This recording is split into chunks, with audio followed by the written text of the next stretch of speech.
Chicago in the 1930s was a city full of energy, growth, and opportunity. Skyscrapers were rising, and jazz filled the streets at night. But beneath that progress, there was another reality taking shape. Crime and corruption were spreading rapidly across the city. Organized gangs were beginning to control entire neighborhoods. For many people, Chicago was becoming as dangerous as it was exciting. The Prohibition era changed everything in the United States. With alcohol banned, illegal trade quickly became one of the most profitable businesses. Gangs like Al Capone's Chicago outfit took advantage of this opportunity. They built powerful networks through smuggling, bribery, and intimidation. Law enforcement struggled to keep up with their growing influence. As a result, organized crime became deeply rooted in Chicago's economy and daily life. As gangs grew more powerful, competition turned into open conflict. Rival groups fought for control over territory and profits. The streets of Chicago became a battleground filled with violence. Shootouts, assassinations,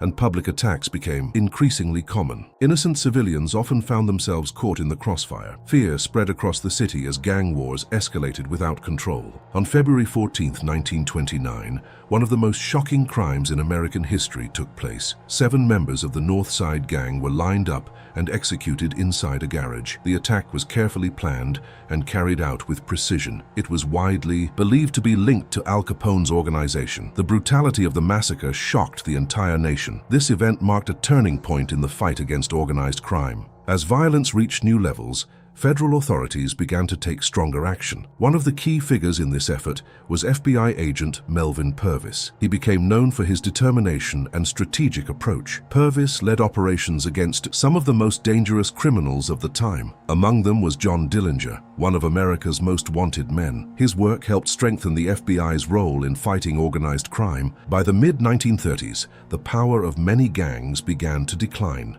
Increased federal pressure made it harder for them to operate openly. However, the impact of that era never truly disappeared. Chicago had been permanently shaped by years of violence and corruption.